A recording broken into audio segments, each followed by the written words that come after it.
सबसे पहले तथागत भगवान गौतम बुद्ध जी, इस देश के संविधान के निर्माता परम पूज्य बाबा साहब, बाणसेव DS core Bahujan Samaj party के संस्थापक मान्यवर मसीहा श्री कांशी राम साहब, बहुजन समाज जन्मे सभी संत गुरुओं को नमन करते हुए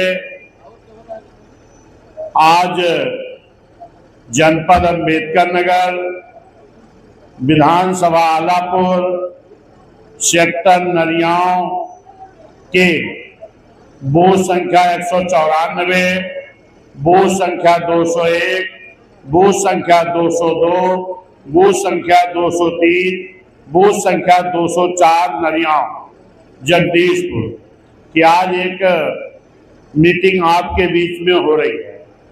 ये मीटिंग ना तो जिले की है, ना तो विधानसभा की है।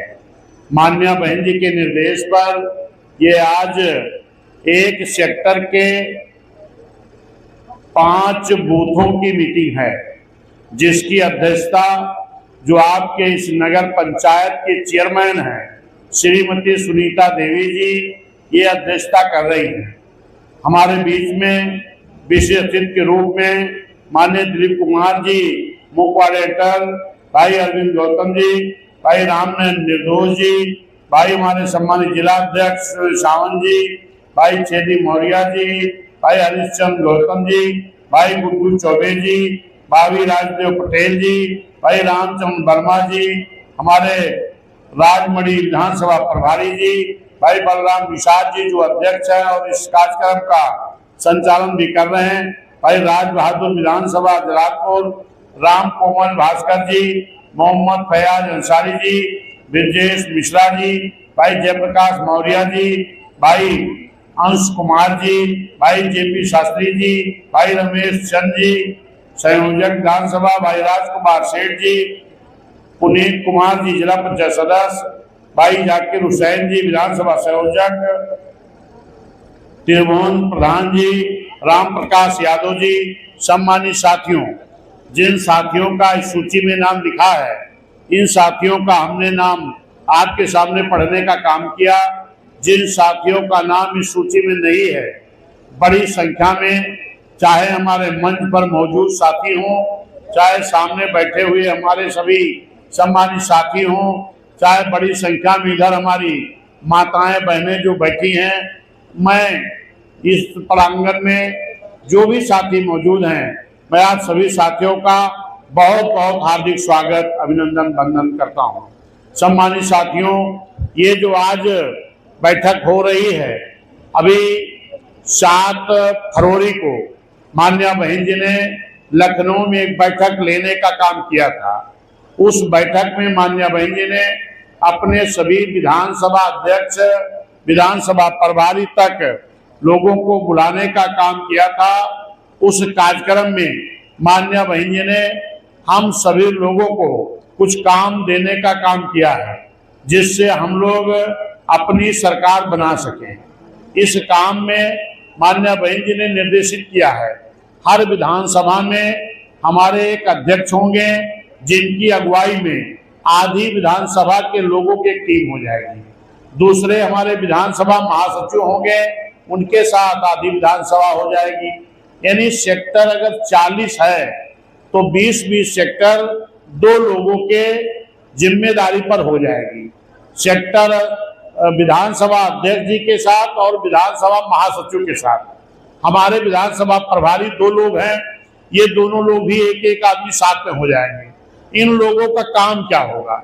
इनका काम होगा कि डेली अपने जो सेक्टर मिले हैं, 20 सेक्टर इनको, 20 इनको, तो इस अपने सेक्टर के अंदर में प्रतिदिन 2 गांव की मीटिंग करेंगे। उसको चाहे 2 गांव कह लो, चाहे 2 पोलिंग बूथ कह लो।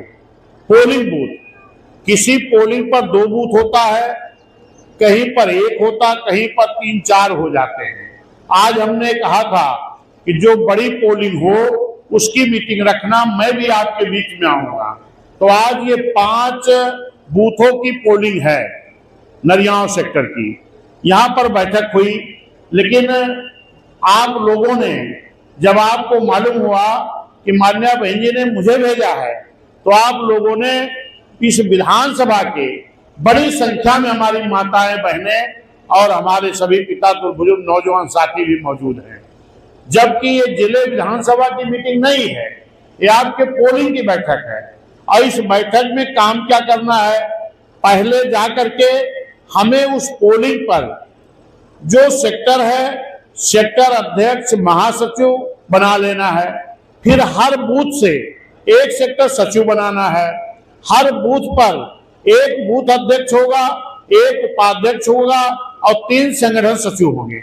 5 पदाधिकारी बूथ के और जितने बूथ उतने सेक्टर, यानी 6 पदाधिकारी और सेक्टर अध्यक्ष महासचिव। अगर 10 बूथ है तो 10 बूथ पर हमारे 10 6 60 पदाधिकारी हो गए और एक सेक्टर अध्यक्ष, एक महासचिव, ये 62 लोग हो गए।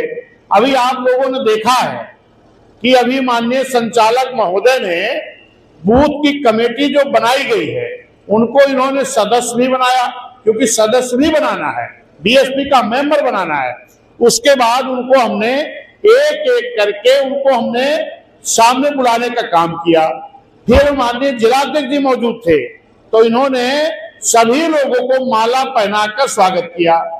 जितने पदाधिकारी आज इस सेक्टर के पदाधिकारी बने थे उनको माला पहना के स्वागत भी किया गया, क्योंकि जब वो पदाधिकारी बने हैं तो उनका हमें स्वागत सम्मान करना चाहिए, ताकि और लोग भी जान सकें कि ये हमारे पोलिंग के बूथ के पदाधिकारी कौन है, हमारे सेक्टर के अध्यक्ष कौन है, सेक्टर के महासचिव कौन है। और जो उनको माला पहनाया गया, ये माला पहनाने का मतलब कि उनको अपना अपना बूथ जिताने के लिए उनके कंधे पर जिम्मेदारी आज सौंप दी गई है। जो पदाधिकारियों को माला पहनाया गया है ना, माला का मतलब जिम्मेदारी। और आज से जिम्मेदारी क्या मिली है कि ये जो बूथ का नाम लिखा है, ये 194, 201, 202, 203, 204, ये 5 बूथ के लोग यहां मौजूद हैं। इसी तरह डेली प्रतिदिन विधानसभा अध्यक्ष की अगुवाई में 2 पोलिंग और विधानसभा महासचिव की अगुवाई में 2 पोलिंग। एक मीटिंग होगी प्रतिदिन 10 बजे से और दूसरी मीटिंग होगी 2 बजे से। और ये मीटिंग कहाँ होगी? गांव में होगी, क्योंकि नगर पंचायत की हमारी सुनीता जी चेयरमैन हैं, तो इन्होंने आज यहाँ व्यवस्था अपने नगर पंचायत में तो करा दिया। बाकी ये मीटिंगें हमारी गांव में होगी, गांव के अंदर में होगी, किसी अपने पदाधिकारी के द्वार पर होगी, किसी पदाधिकारी के घर पर होगी और वहां पूरे गांव को इकट्ठा करना है, सभी माताओं बहनों को इकट्ठा करना है, सभी भाइयों को इकट्ठा करना है। और वहां पर जो मान्या बहन जी ने अपनी सरकार में काम किया है वो काम हमें बताने की जरूरत है। और जो हमारे पदाधिकारी हैं, बूथ अध्यक्ष, उपाध्यक्ष, 3 संगठन सचिव और जो सेक्टर सचिव हैं, ये 6 लोग मिलके अगर अपने अपने बूथ पर बहन जी के कार्यों को बता दे तो कोई बूथ हम हार नहीं सकते, हर बूथ जीत जाएंगे। और अगर बूथ जीत जाएंगे तो विधानसभा भी जीत जाएंगे। सम्मानित साथियों, मैं आपसे निवेदन करने के लिए आया हूं कि गांव में जब मीटिंगें हो तो पूरे गांव को इकट्ठा करो, इकट्ठा करके पहले तो उनको धन्यवाद दे दो, क्योंकि माननीय बहन जी ने 9 अक्टूबर को एक कार्यक्रम किया था, रैली नहीं, लखनऊ में जो हुआ था, बहन जी ने एक कार्यक्रम किया। क्या? मान्यवर मसीहा कांशीराम साहब की पुण्यतिथि कार्यक्रम, राज्यव्यापी। लेकिन इतनी बड़ी संख्या में हमारे माई बहनी भैया भाऊ पहुंच गए कि वो बहुत बड़ी रैली हो गई और जो दुश्मन थे उनकी नींद उड़ गई। कौन लोगों की? जो कहते थे बीएसपी खत्म हो गई, जो कहते थे बीएसपी मिट गई, हमारे कार्यकर्ताओं ने दिखाने का काम किया। तो हम अपने उन साथियों को, जो लोग 9 अक्टूबर को गए थे, जो लोग 6 दिसंबर को बाबा साहब के परिनिर्वाण दिवस पर गए थे, जो लोग 15 जनवरी को बहन जी के जन्मदिन पर अयोध्या गए थे, इन सभी साथियों को पहले धन्यवाद देता हूं। बहुत बहुत धन्यवाद, आभार प्रकट करता हूं कि आप लोग अपने सभी कार्यक्रमों को सफल कराने का काम किए। यही काम हमारे विधानसभा अध्यक्ष और विधानसभा महासचिव करेंगे। गांव भर के लोग इकट्ठा करेंगे, उनको पहले धन्यवाद देंगे, फिर बूथ कमेटी बनाएंगे, बढ़िया से सेक्टर कमेटी बनाएंगे, फिर उनको सदस्य बनाएंगे और फिर पार्टी को चलाने के लिए हम लोग आर्थिक सहयोग भी लेंगे, अपने लोगों से लेंगे। क्यों? क्योंकि माननीय मसीहा कांशीराम साहब कह करके गए थे कि बहुजन समाज पार्टी को चलाने के लिए हम किसी भी धन्ना सेठ से पैसा नहीं लेंगे, किसी पूंजीपति से नहीं लेंगे। कारण कि अगर धन्ना सेठ पूंजीपतियों से पैसा लिया जाएगा तो हम अपने गरीबों के लिए काम नहीं कर पाएंगे, अपने के लोगों के हक में काम नहीं कर पाएंगे। इसीलिए माननीय साहब कह करके गए हैं कि जब मान्या बहन जी का जन्मदिन होगा तो उस वक्त हम लोग आर्थिक सहयोग दिवस मनाएंगे। जब माननीय कांशीराम साहब का जन्मदिन होता है तब हम संगठन की समीक्षा भी करते हैं। लेकिन मेरे साथियों, क्योंकि आपने देखा है इस देश में इलेक्ट्रल के बांड के नाम पर जितने दल हैं इस देश में, इनको बड़े चंदे मिले हैं। चंदा कौन दिया है? इस देश का उद्योगपति। कौन उद्योगपति चंदा दिया है? जो उद्योगपति इस देश में रहने वाले आम जनता की उपयोग की वस्तु को जो बनाता है, जो मैन्युफैक्चरिंग करता है, अगर उसने सभी दलों को, पक्ष विपक्ष को चंदा दे दिया, कौन सा? इलेक्ट्रल बांड के माध्यम से अगर चंदा दे दिया है तो अपनी वस्तु को चाहे जितनी महंगी बेचे, उस वस्तु को महंगाई पर कोई रोक लगाने वाला नहीं है। इसीलिए मान्या बहन जी ने इलेक्ट्रल बांड के माध्यम से एक भी पैसा अगर किसी दल ने नहीं लिया तो दल का नाम है बहन कुमारी मायावती जी और बीएसपी। दल का नाम बीएसपी, नेता का नाम बहन कुमारी मायावती जी। क्यों नहीं लिया गया? क्योंकि अगर हम किसी उद्योगपति से पैसा लेंगे तो महंगाई बहुत ज्यादा हो जाएगी। इसके बाद भी लोगों ने लिया है। आज चाहे सदन में बैठे हुए लोग हो, चाहे रोड पर चलने वाले लोग हो, किसी दल के लोगों की आवाज नहीं खुल रही बीएसपी के अलावा। आप जानते हो हर चीज कई गुना महंगी हो गई। पहले आप लोग मोटरसाइकिल वाइकिल जब लेने जाते थे 35-40 हजार की मिल जाती थी, लेकिन आज 1 लाख के नीचे कोनो बाइक नहीं। चाहे हमारे बच्चों की पढ़ाई की किताबें हो, चाहे हमारे लोगों की दवाई हो, चाहे इनकी पढ़ाई हो, चाहे कोई वस्तु हो, हर वस्तु कई गुना महंगी हो गई है। लेकिन वहीं पर जब मान्या बहन जी की सरकार थी तो कानून का राज चल रहा था। कोई भी व्यक्ति हमारी बहन बेटियों के साथ अत्याचार नहीं कर सकता था। जब बहन जी की सरकार थी किसी हमारे व्यक्ति के ऊपर कोई अत्याचार नहीं कर सकता था। लेकिन आज हमारे लोगों के साथ अत्याचार हो रहा है। बहन जी की सरकार थी तो आपने सुना होगा कि एक जगह निकली थी सफाई कर्मी की, सफाई कर्मी का पद। सफाई कर्मी का पद पहले से नहीं था। पहले सफाई कर्मी का पद कहीं नगर पालिका में 1-2 पद, कहीं महानगर पालिका में रहते थे। लेकिन मान्या बहन जी ने इसके लिए 1,08,000 से ज्यादा जगह निकालने का काम किया। इसका कारण मालूम है? क्योंकि बीएसपी गरीबों के लिए काम करती है। मान्या बहन जी गरीबों के लिए सोचती हैं। बहन जी ने सोचा कि आज भी चाहे जिस गांव में चले जाओ, तमाम ऐसे गरीब परिवार हैं कि जिनके घर में कक्षा 5-8 से ज्यादा शिक्षा नहीं। क्या उन गरीबों के घर में सरकारी नौकरी नहीं मिलनी चाहिए? क्या मिलनी चाहिए कि नहीं? आप बताओ। अगर मिलनी चाहिए तो किसी भी नेता ने इस बात को क्यों नहीं सोचा?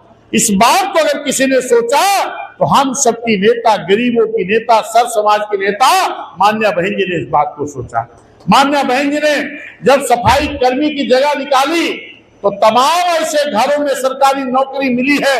मेरी माई बहनी, भैया बाबू का ध्यान दिया, तमाम ऐसे घरों में सफाई कर्मी की नौकरी गरीब घरों में मिली कि जिनके छत भी नहीं थी, सही छप्पर भी नहीं था, जिनके घर में गरीबी के नाते दोनों टाइम भोजन नहीं बनता था, जिनके माँ बाप के शरीर पर गरीबी के नाते अच्छे कपड़े नहीं रहते थे, गरीबी के नाते जिनके बच्चे स्कूल भी नहीं जाते थे।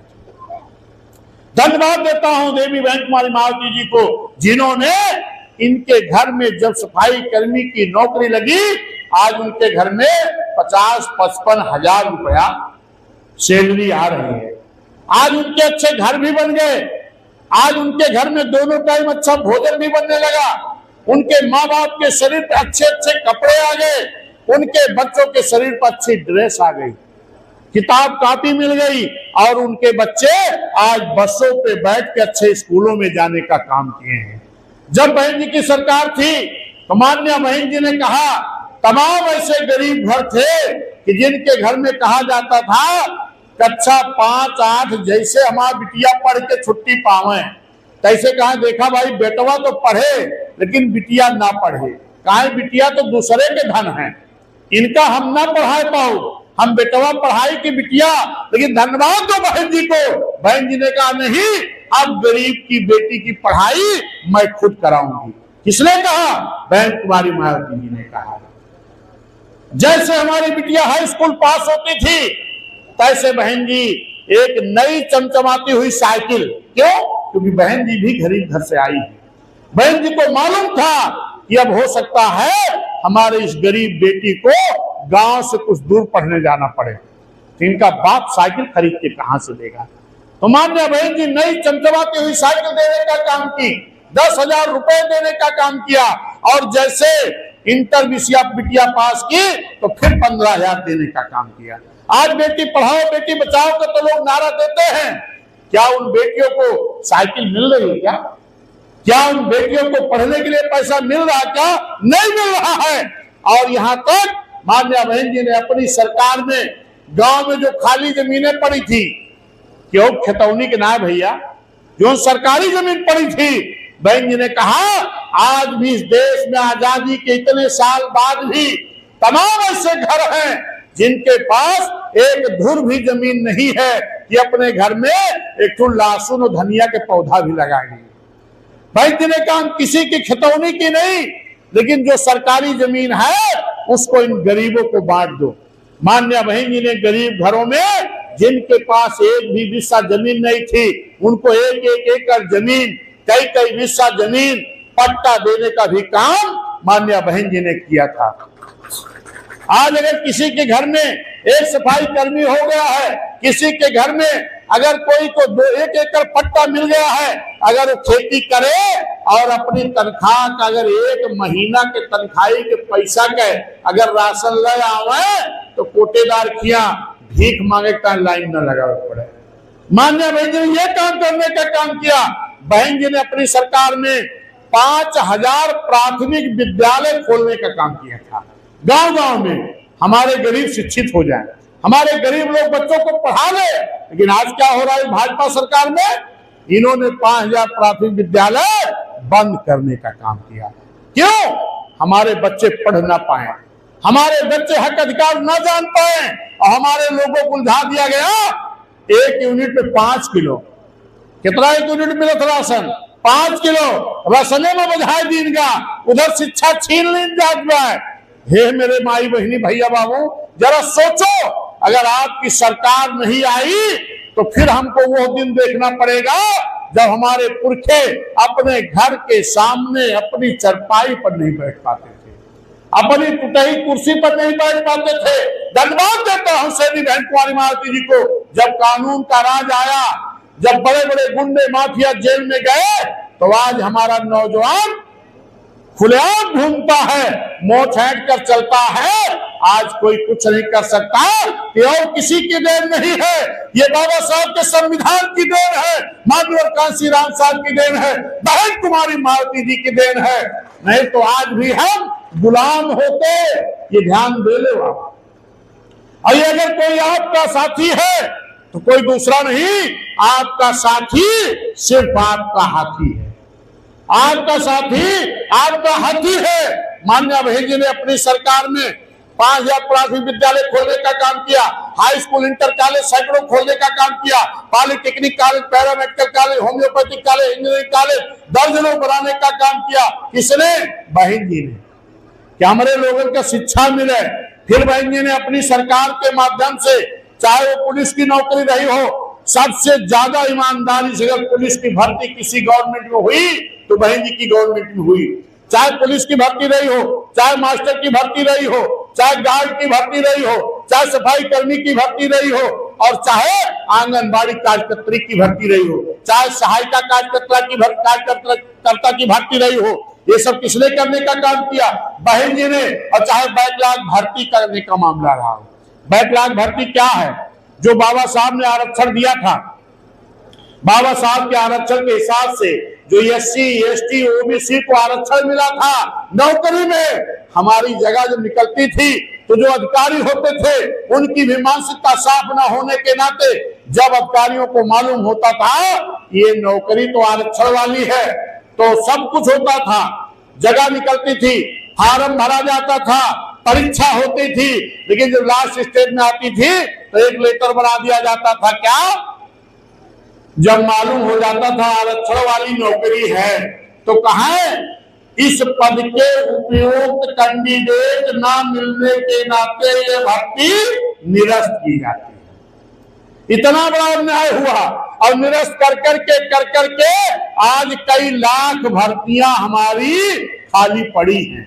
हमारे बच्चे बेरोजगार घूम रहे हैं SC ST OBC के, लेकिन भर्ती नहीं किया गया। लेकिन जब बहन जी की सरकार थी तो बहन जी ने ब्राह्मण समाज के बच्चों को भी नौकरी में भर्ती किया, क्षत्रिय समाज के बच्चों को भी किया, मुस्लिम समाज के बच्चों को भी किया, पिछड़े समाज के बच्चों को भी किया, SC ST समाज के बच्चों को भी किया। उसके बाद बहन जी ने जिलाधिकारियों से कहा कि जरा जांच करो कि हमारे SC ST OBC की आरक्षण वाली नौकरी अभी कितनी खाली पड़ी है। जब पता लगी तो कई लाख, तो बहन जी ने उसका नाम क्या दिया कि मेरी सरकार के बैक में लाग की गई नौकरी का नाम बहन ने क्या रखा? बैकलॉग भर्ती। ये भर्ती कौन कर रहा था? बहन जी। कई लाख हमारे लोग नौकरी में लगे हैं। और आज भाजपा सरकार में जगह तो निकलती है, फार्म तो भरा जाता है, लेकिन जब परीक्षा देने परीक्षा केंद्र पर हमारा बच्चा पहुंचता है तो पता लगती कि पर्चा लीक हो गया, चाहे जिस समाज का बच्चा हो। ये भाजपा सरकार में हो रहा है। लेकिन साथियों, बहन जी की सरकार में काफी नौकरियां लगी थी, लेकिन साथियों जो बैकलॉग भर्ती हो रही थी, बहन जी की सरकार 7 से 12 थी। 12 के बाद सरकार किसकी आ गई? सपा की। सबसे पहला काम क्या किए? जो बहन जी बैकलॉग भर्ती कर रही थी, बैकलॉग भर्ती किसकी हो रही थी? SC ST OBC की। और इस भर्ती को रोक कौन लगाया? एक OBC मुख्यमंत्री, समाजवादी की गवर्नमेंट में आपकी भर्ती रोक लगा दी गई।